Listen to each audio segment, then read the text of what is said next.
Hello and welcome to APSU-TV and 91.9 Public Affairs. I'm Micca Terrell. We have a very special edition of our show today. We have His Excellency Ambassador Dragan Šutanovac. He is the ambassador of the Republic of Serbia to the United States, along with Stefan Dragojević and Ivona Bagarić, both Minister Counsellors of the Embassy of the Republic of Serbia in Washington, D.C. So lots of great folks here. They're at Austin Peay State University this week as part of the INSMS Speaker Series, and that's put on by APSU's Institute for National Security and Military Studies. And of course, the ambassador will be delivering a university-wide address here momentarily, which is really exciting. Thank you all three so much for being here with us today. Thank you, too. So, Your Excellency, let's start with you, please. Welcome, of course, to Austin Peay and Clarksville. This is your first visit here. What are your thoughts about your impressions? Actually, this is our first visit to Tennessee. To Tennessee, yeah. We've never been in Tennessee, and we are pretty much impressed by campus, by university. So far, we didn't see so much of the town and Nashville. We're going tomorrow, but we feel very happy. It's a very nice area. It's clean, and people are very nice to us, so we are pretty much impressed positively. Yeah. Wonderful. Southern hospitality. It was a lot of that. Almost like in Serbia. Oh, wow. Nice. Wonderful. You can say about service hotel, but about hospitality, no doubt. Yeah, wonderful. Yeah. Great. Ms. Bagarić, what about you? What did you think about Clarksville and Austin Peay when you first got here? I find it very charming. Although, as the ambassador said, we haven't had a chance to really explore it. But so far, what I saw, it's very charming, and our hosts are really very kind. So I feel very relaxed and very much at home here. Wonderful. We're glad you're feeling nice and welcome. And again, we'll... She actually said that she would like to study here again. Study here? Oh, wonderful. Yeah, because I felt so inspired when I saw she saw a very nice campus. When I saw the campus just coming here, I was so impressed and I felt really nice. I said, I'm so inspired to study again. Wonderful. We would love to have you in communication department. Oh, who knows? So, yeah, thank you. Stefan, what about you? What have you thought about Clarksville and Austin Peay so far? I was actually quite impressed when I was talking to your colleagues over here that a lot of commonalities and similarities that we have between Serbia and Tennessee. Southern barbecue, what they told us, very good at sports. And that's something that we have in common and where we thrive. And I think that there's a lot more opportunities that we can discover together. And we have rakia, they have bourbon. Bourbon, true, exactly, yeah. Yeah. So yeah, you got to check out the old time distillery here, so that was wonderful too. And you have lots more to check out in Nashville. So yeah, lots of good things.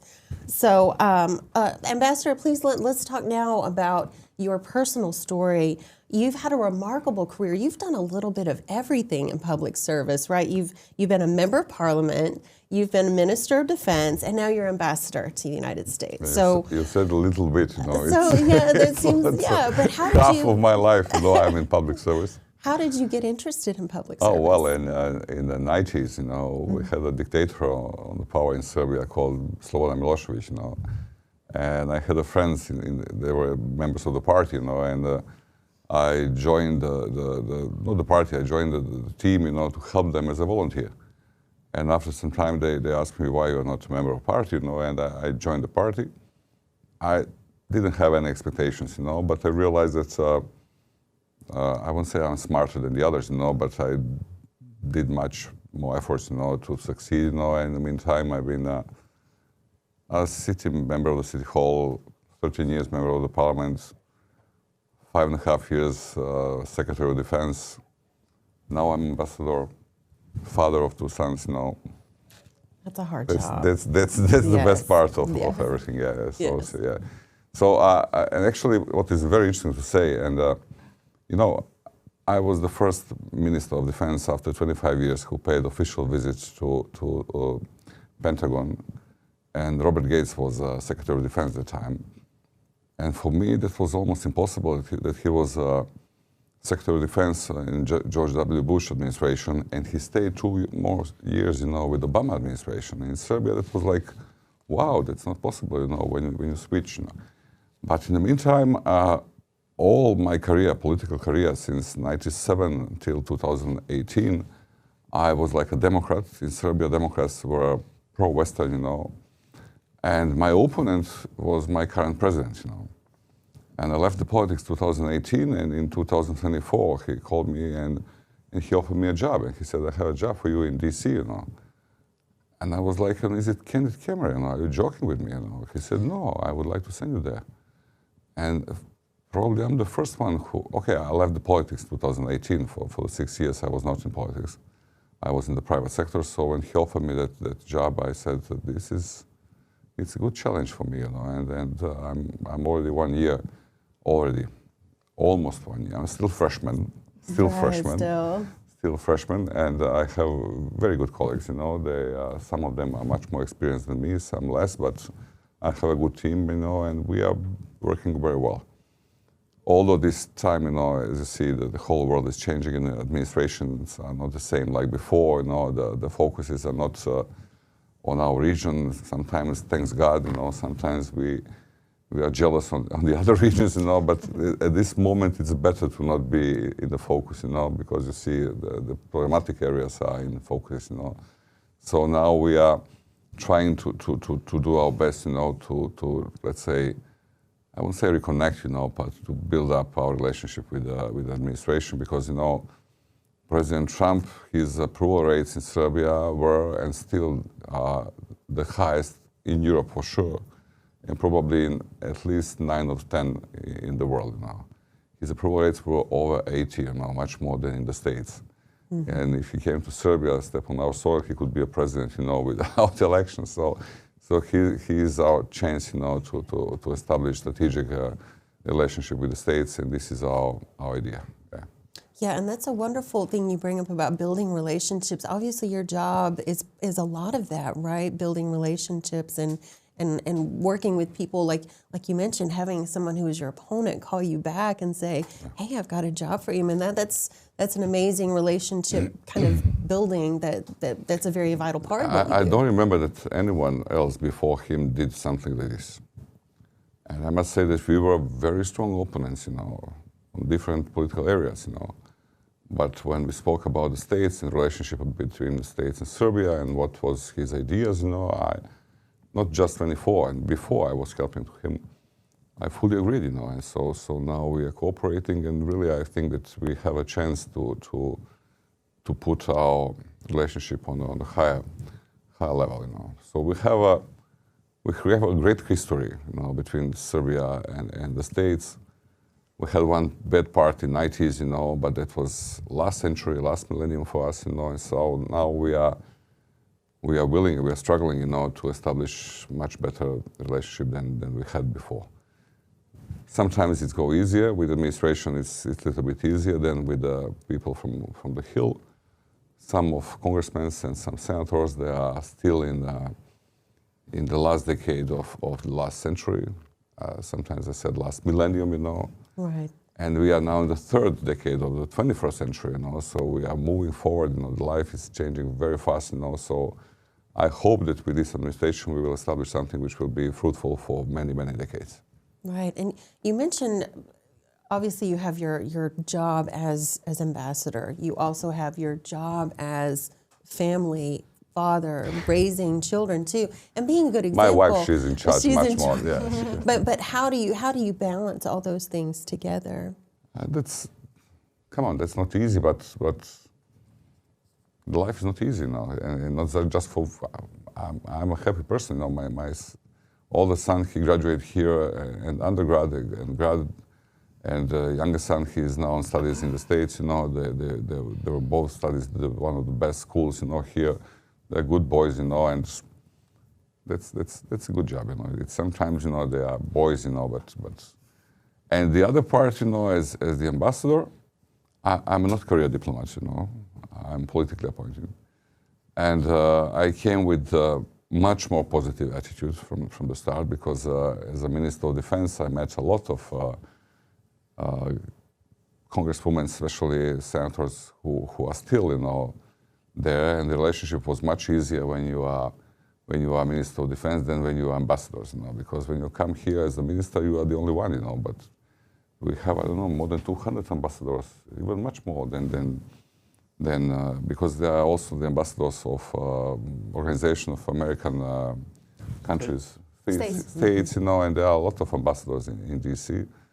So all of us, we are struggling, and I think that we are successful so far, but I expect this year to be much better. Yeah, making voices heard is like you said, it's probably difficult with, again, like you mentioned, so many other voices want to be heard as well. Yeah, so many other voices. Some. I don't want to complain. This is our job. But we, as the Embassy of Serbia, we are presenting Serbia on the best possible way, and we do not care about any other embassy, any other country.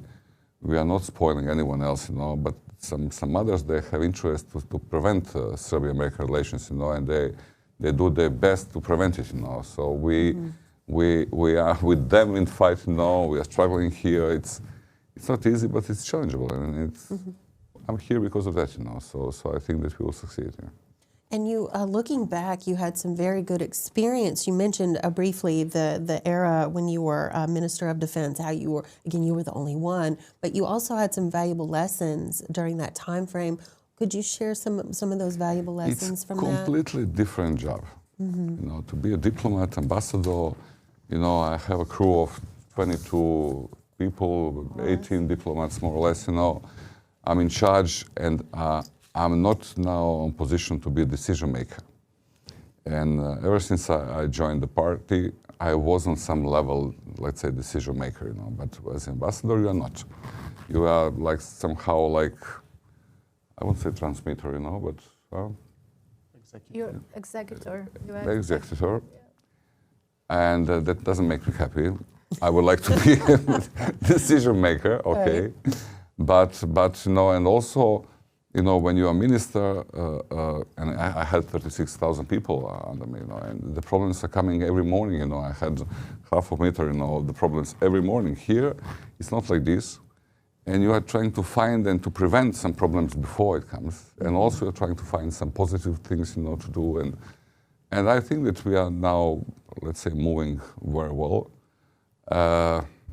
We did several things, and I'm very proud of one, because this is let's say, TV for the students. Last October 9 and this May 8, we made one gala party for the students of the four most prestigious foreign service faculties, universities, from Georgetown, George Washington, Hopkins, and American University. And we had more than 320 of students and alumni, on this party. And we're going to make this party again now in May. And this is the connection for the future. As a strategic aim, I was thinking how to connect with young people who do not know so much about Serbia, or they don't know anything about Serbia. I was pretty much surprised when I said on one party that Tesla is not the name of the car. Tesla is family name of Nikola Tesla, one of the biggest scientists, in the history of mankind. For us, he was the biggest, And I was watching them, and they were surprised. They were like, come on, who's Nikola Tesla? Tesla is Elon Musk, this is car, So really, really, really, okay, they are studying, the foreign service. They are not technicians, they are not engineers, And I said, okay, we have to teach them, So every month now we are sending some newsletter, Every month we are informing them what's going on in Serbia. So I'm pretty much sure that from 320 of them, at least 100 knows much more before. Because, when I came, maybe it was my accent. I don't believe it, maybe. They asked me, are you from Syria? I said, no, Serbia. They said, Siberia? I said, come on, Serbia. But when you mentioned, Nikola Jokic, the basketball player from Denver. Sorry? Denver. From Nuggets, Denver Nuggets, and also when you mentioned Djokovic, the tennis player, then everybody like you reacts, like, oh, come on. yes. I said, they're Serbs. Really? I said, yes, of course they're Serbs. Oh, thanks God. So there are very significant Serbs who were part of the history of this country and also part of success of this country. Some of them was also in the public service, like Governor and Senator George Vojinović, like Helen Delić-Bentley, Congresswoman from Baltimore, and he knows history much better than me, but there are really a lot in sports, in arts, in engineering. We participated, 7 Serbs participated in Apollo project, the first NASA project when they sent the satellite to the moon with the people, So we are here. Also in arts, you know, Karl Malden, I believe you remember the Yes. actor. He was Serb, and he was he had an Oscar award, you know, and also Pete Bogdanović as director also had a. So there are a lot of Serbs here, and people don't know about them. So we are promoting them also, and we are promoting Serbia.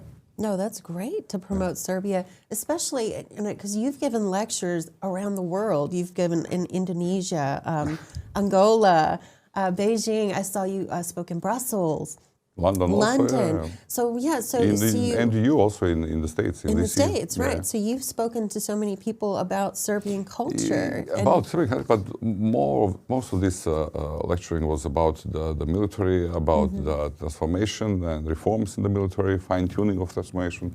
That's something what I was, of course, that was my expertise, you know, and I was someone who switched, you know, from the conscript military to the professional military. That was a very difficult job, you know, in Serbia, and we use a lot of American experiences, you know. So yeah, the lecturing was mostly about this, and of course, at the end, you know, you have time to speak about Serbia. Sometimes they know more, sometimes they know less. You know, it depends where you are. As a lecturer, how do you get the audience to pay attention? Because I know that's difficult sometimes. I think that this is something which comes from the politics. You know, I was an elected politician. As an elected politician, you have to find a way how the people to vote for you. You know, you have to be charming. It doesn't hurt, right? Okay, it doesn't hurt. You know, now I'm speaking about myself. So, you know, you have to convince them that you're right. You know, you have to prove that your thoughts and your ideas, you know, are right ideas. You know, so they're gonna give you something what they have once in the 4 years. You know, the vote. So this is the way how I behave when I have lectures, you know, and today we'll do the same, you know. Usually I like much more Q&A than to lecture them 45 minutes and to leave, you know. This is not the way how I did it. Yeah, so how do you address questions from the audience about, you know, your experience and things like that? What does that make you feel good that they're interested to ask? Much more. Yes. Questions are much more important than the first lecture, you know. Yeah. It was very funny. I made on the high school in Beijing, military high school. Actually not high school, the how they call it, the general staff school, you know. And when we finished, you know, the first part, one officer stood up and he asked me, "Is Walter alive?" Walter is a character from the movie, you know, from Tito time, from 80s, and was very, very popular in China, you know, that time. They produced a beer, they produced a lot of things with Walter. And Walter was my friend, the old actor. He recently passed away, you know. And I was like, "Walter?" He said, "Yeah, is Walter alive?" And I said, "Walter is alive," you know. And they were like, you know, that was the most precious part of lecturing, you know. And sometimes it's like this, you know. But it's, you know, you feel good when people listen to you, and at the end, you know, when they say thank you. Especially we had a reception just a few days ago, and we presented the biggest exhibition we ever held in the region, you know, Expo 2027. And we had a Minister of Finance and his deputy of the government, and he made presentation, and another guy from Expo team, you know, and we had more than 300 people there, you know, and a lot of them came, you know, to me after. I said, "I would love to come to Serbia. You know, this is great, you know, this is our, you know, role." And believe me, whoever comes to Serbia, he knows, Baker knows, you know, come back again. So we just need to pack them first visit, you know, to Serbia, and don't worry anymore, they will come again. And that was what I was going to ask you. People who've never been, if you could try to describe what it's like, what would you tell them? Oh, well, you know, the young people, they like to say that this is the best nightlife in the Europe.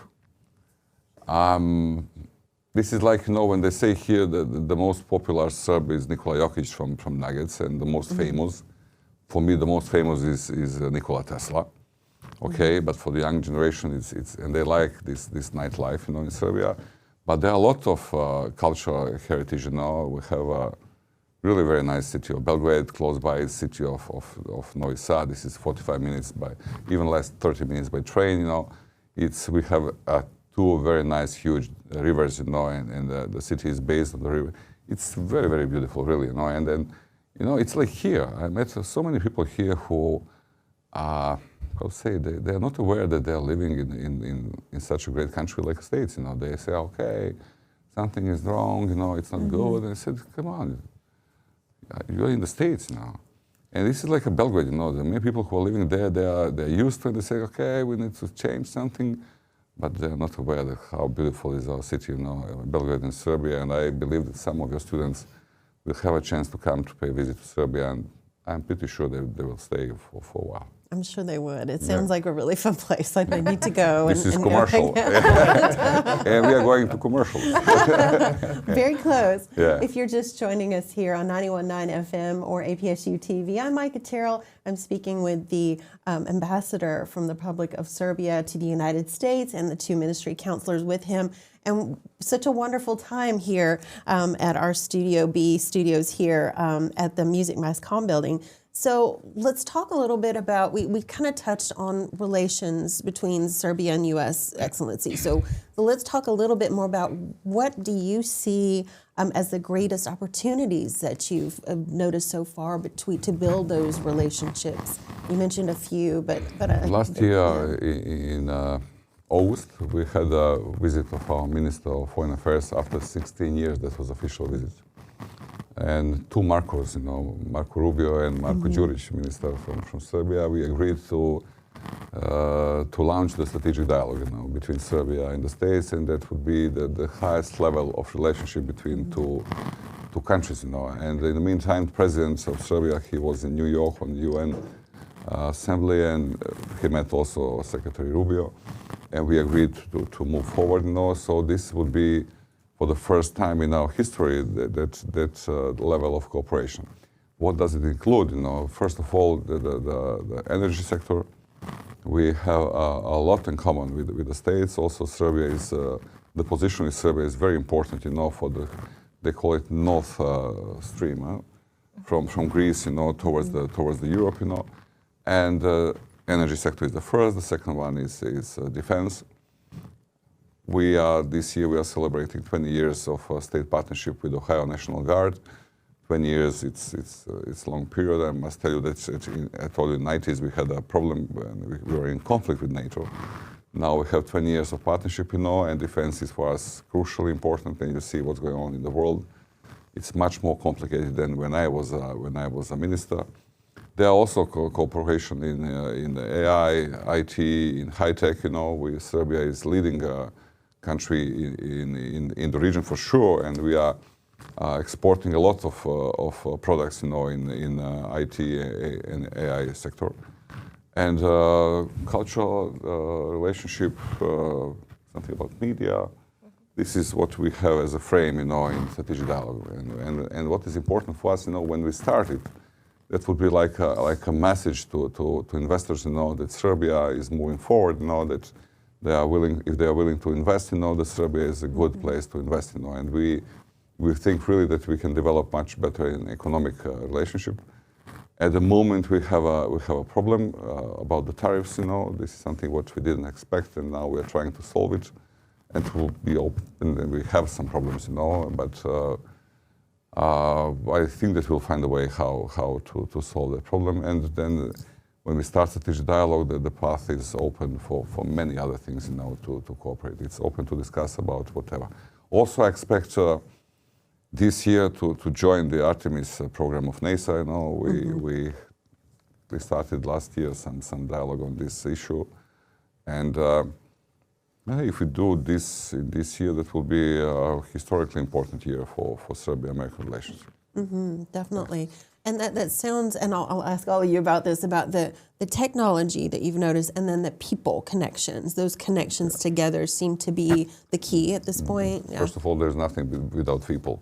Right. Of course, and this high technology, you know, it's something what, I'm an engineer, you know, so right. And also, you know, I think that the countries which do not recognize that the energy and technology is the future of the world, you know, if you don't have energy, you will be in the problem. If you don't have technology, you will be in the problem. You know, back in 90s, it was a very strange situation. I had small bar with my friends, and there was a time when you had money, but because of the sanctions, we couldn't buy, what we wanted of the drinks, And I'm pretty much sure that we will come to a situation that with the energy sector will be the same. That you have money, you need energy, and there is no energy in the market, because these new AI hubs, they're going to take a lot of energy, a lot of energy. So we have to build a new resources, in the energy sector, and we signed actually one MOU with the American company about a new hydro energy plant, on the river of Danube. And we have a lot of ideas, so I'll come next year. Yeah, I'll come next year to you to say what we actually did. Yeah, because AI, as we all know, is such a huge part of what we're doing for the future, and learning how to use it well, because it is a tool that's helpful with people. But without that tool, you cannot survive. Exactly. Yeah. That's it. And that's what I was going to ask. I was going to ask you both about technology and research too. So I'll start with you, Mr. Dragojević, Stefan. How do you notice, especially policy research, academic research, how do those help you, along with the people connections and technology, help you do your job well? I think it's very important, especially because today we live in a very complex world, and there's a lot of things going on. And sometimes as a diplomat, you cannot follow what's happening, perhaps on the African continent, in Southern America, perhaps even in Canada. And that's why we need and we use academia as a tool in order to better understand the dynamics of what's going on. And that's why we have, as an embassy, established very good contacts and cooperation, for example, with the think tank network in the US. It's pretty much a factory of knowledge and factory of policies, in order also to express how we see the relationship between Serbia and the United States, but also how they see how things are going on. In that case, pretty much share information and learn from each other.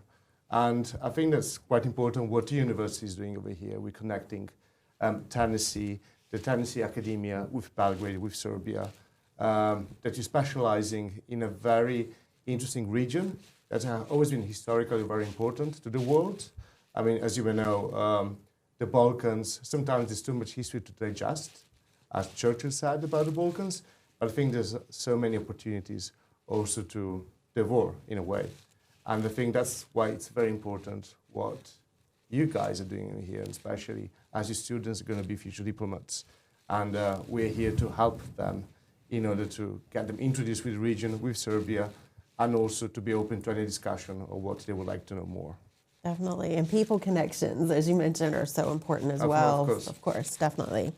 Now, Mrs. Bagarić, as you're working day to day as well with the Serbian mission of again connecting people with people and technology, how has that affected your job day to day, working with people, working with technology, and helping those to come together to reach and accomplish your mission? Well, as you mentioned, an ambassador as well, people to people are actually the most important liaisons that we are trying to make and to sustain. And actually, I would always give personally, somehow, I would always advance first people-to-people connections because it's with people that we actually work. And today, meeting the students, hopefully answering their questions, that's actually what importance and what makes our job important and, of course, worthwhile. And it is actually the people that we are, in a way, trying to persuade and to explain to people what Serbia is today in this present day.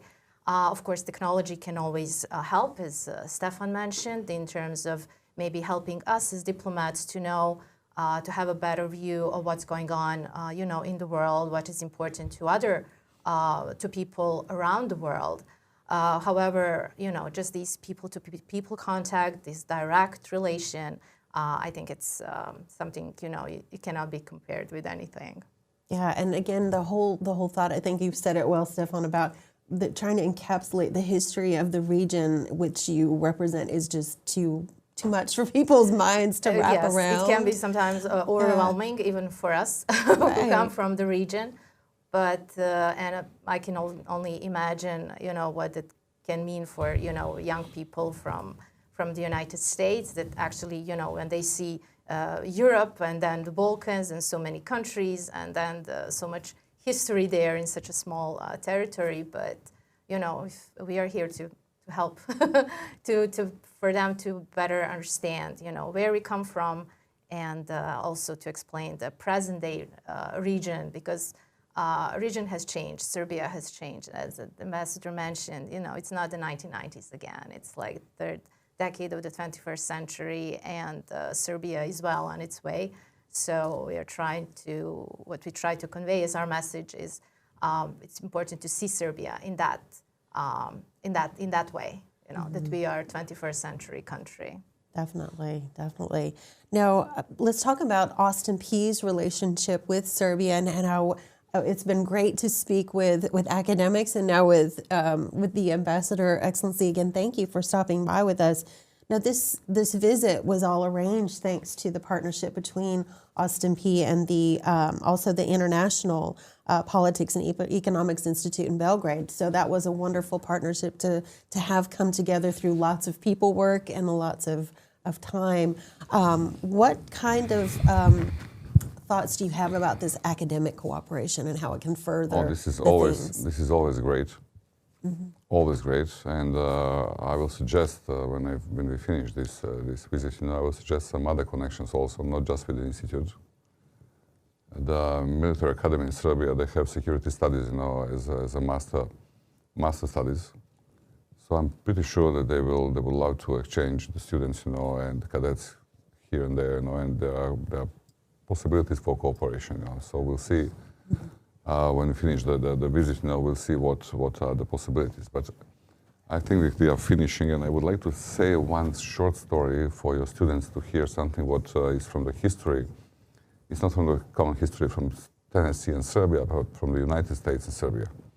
That happened in the Second World War, you know. And this is, you know, I know that you have an airborne military here, you know, in your city.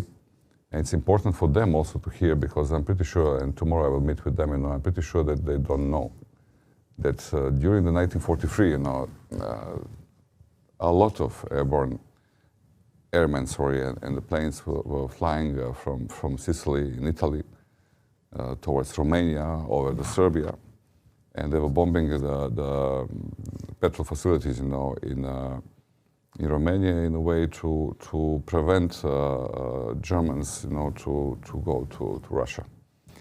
And when they were coming back, because the air defense of the Germany over the Serbia was very strong, you know, a lot of them, they were shut down.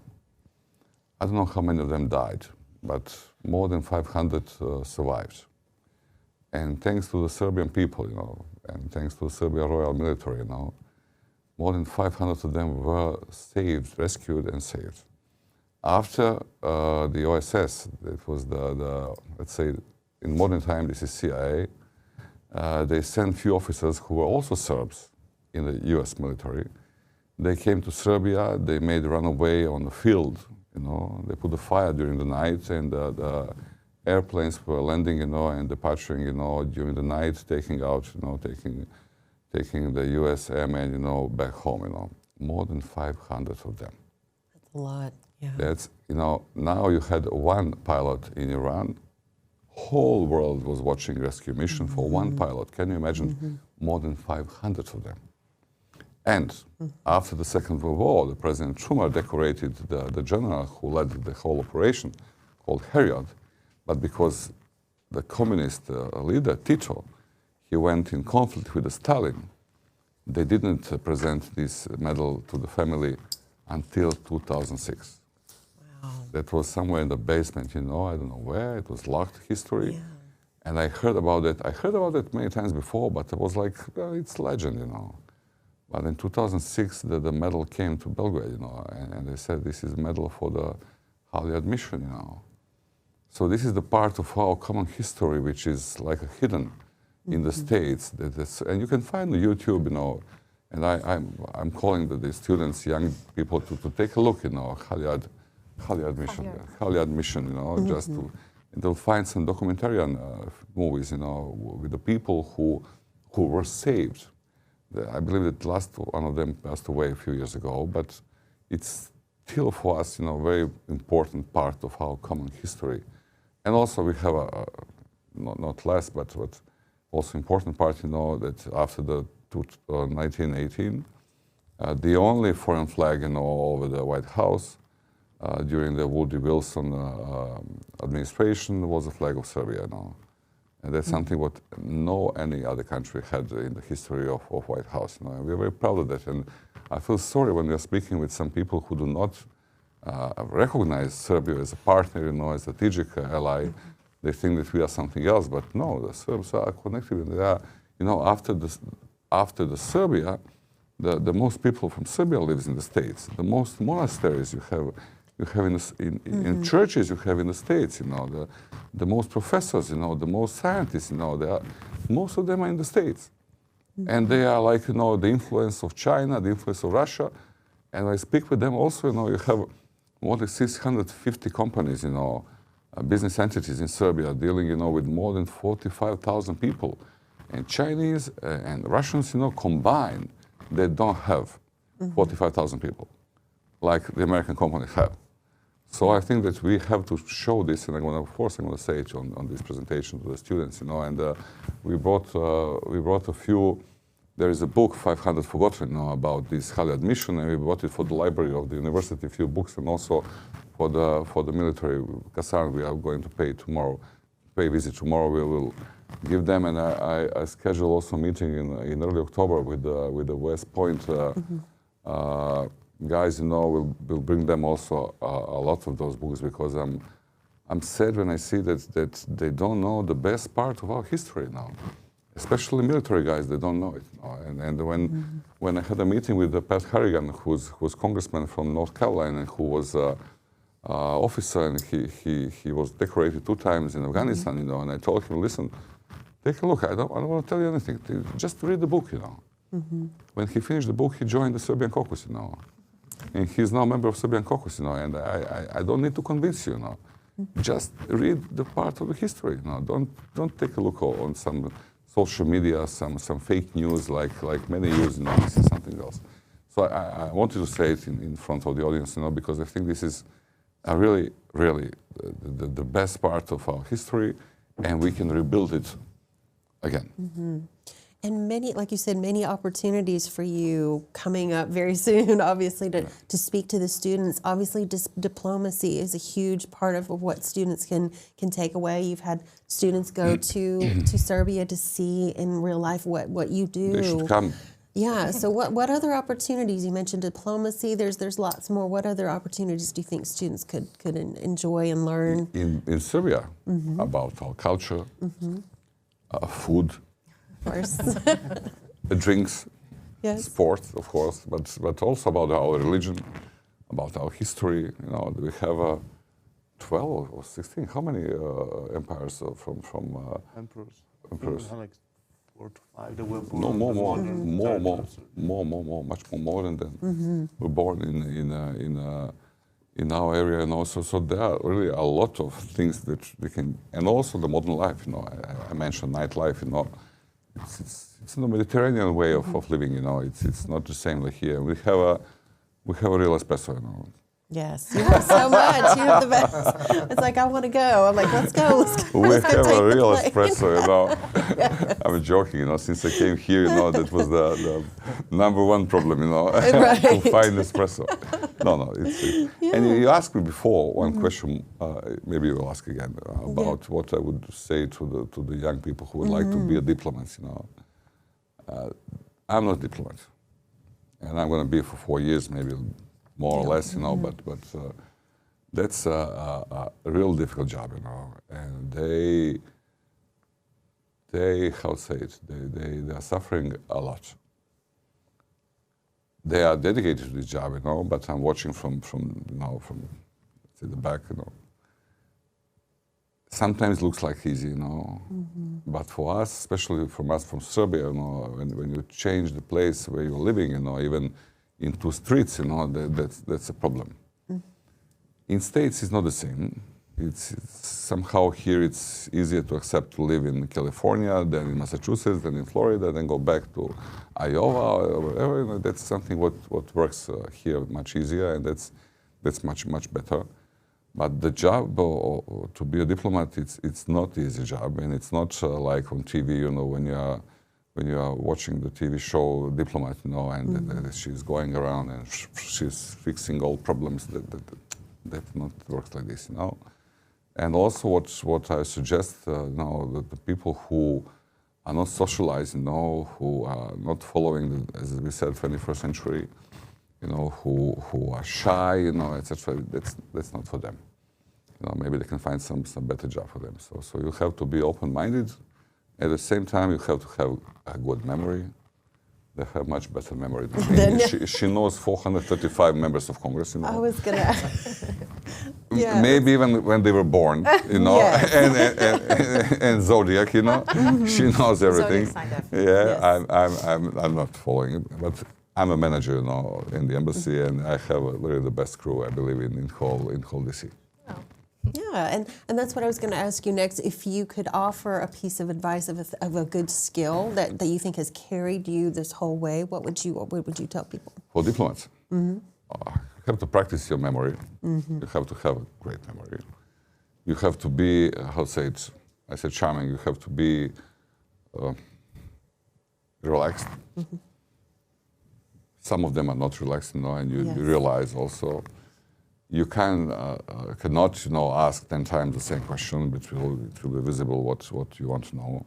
So you have to find a way. No, I'm joking. I said this guy, some guys over there, I said he won't get married ever, you know. He cannot find a girl because he doesn't behave like this, you know. He is like, you know, this job is, it's, you know, when you have a orthopedic surgery and neurologic surgery. Yes. And it's not the same.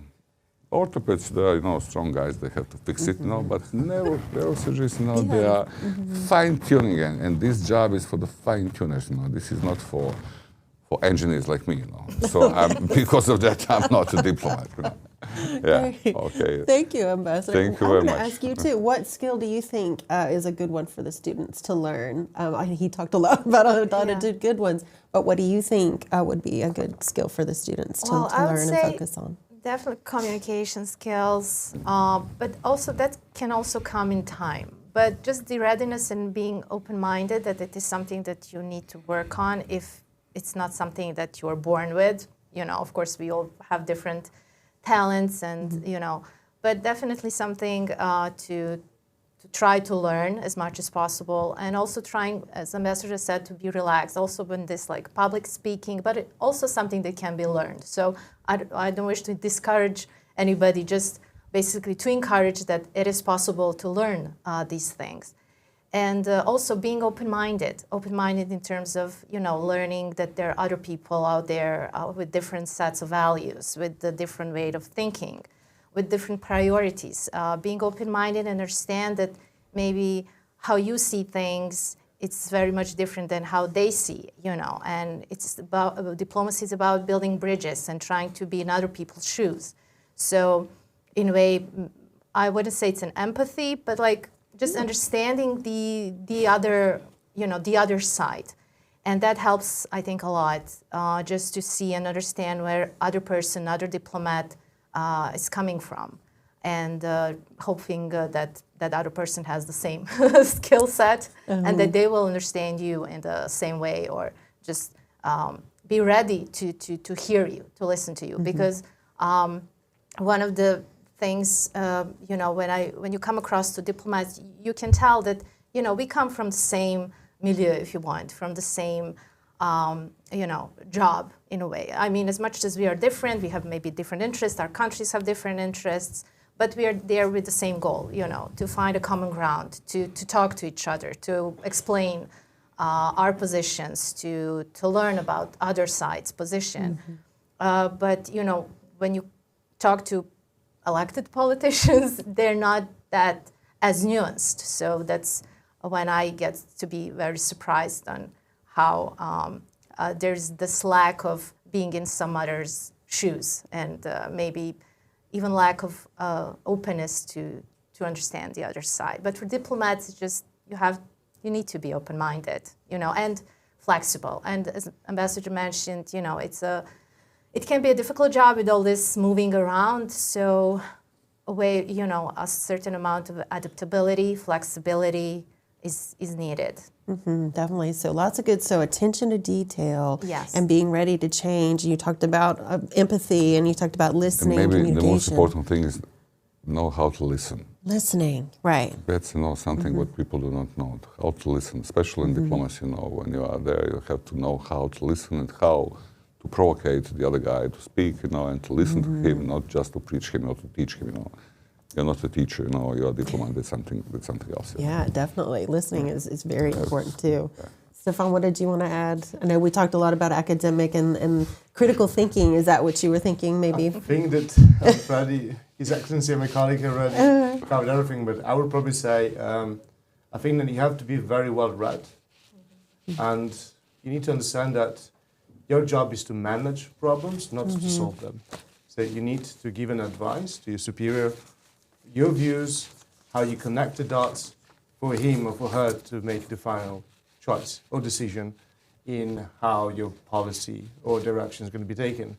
But I also think that, in sense that diplomacy is actually politics. Honestly, that's my impression. It's just politics in a very, let's say, put it into a box called protocols, memorandums and documents. But essentially, it's politics. When you go to Congress, you talk with politicians. We talk with advisors to politicians. Foreign ministers are elected politicians, as the ambassador said. So you also need to understand that diplomacy is just politics with certain rules that we call customs, perhaps international law, that we sometimes call protocols in our internal way of operation. So I think just how to manage the problem in the best way, also as the ambassador said, is to listen. Listen and to catch up perhaps what the most important message is. And to know how to socialize. And that's right. Very If he went out here for a few days, he's going to have 50 friends for sure. Oh, wow. He's a master of socializing. Yes, He's a that's master of good. socializing. Yeah, networking. Serbian ambassadors here in Tennessee. This is also very important. Very important. Know Networking, how, socializing, yes. He said, Ambassador, I'm going for drinks tonight, with whom? With this guy. We'll take a few beers, and after we became friends, that's great, But I don't drink beers, but if I have to, I'll take. When they say cheers with something what I don't drink, I say cheers. And take it, what to do. This is the way how it works. Yeah, no socializing. But when you are minister, you dictate. You say you drink water. Everybody drinks water. That's scenario. Yeah. A little different, yes. You don't have to tell them. Yeah. Well, thank you all so much. Before we end, what did you want to speak about that we didn't get to talk about? We talked about a lot of things. Ambassador, you go first. What did I want to speak? There are so many things, but I would like to say thanks for university. To call us, and to Mr. Baker, who's here, and also to our colleague and our friend from Serbia, who's here on the PhD studies, Tarapara Vladimir, who was actually, his idea was to pay a visit to this university. And this is the first visit to university. We actually had several invitations from others, but we came here because of those two guys who did lots of efforts to bring us here. And I believe I can speak a lot of time, especially I'll do it with the kids, my kids, as students. Right. But with the students, I appreciate them. So with them it will be interesting also. And short notice now. Sometimes you have to see something by your eyes, and don't trust anybody. Now, we have direct flights from the States, several cities, to Belgrade. It's not anymore far away like it was in the last century. Easy going, to Belgrade. Next year will be the biggest exhibition in the world in Serbia, Expo for 6 months. Whoever have time to have some fun, and to see how it looks like over there, it's time to come. I believe that we're going to have millions of tourists, during this 6 month. That's a lot. Yeah, that's sure. amazing. Wow, wonderful. Sure. Great. Thank you, Ambassador. What about you? Thank you very much for hosting us.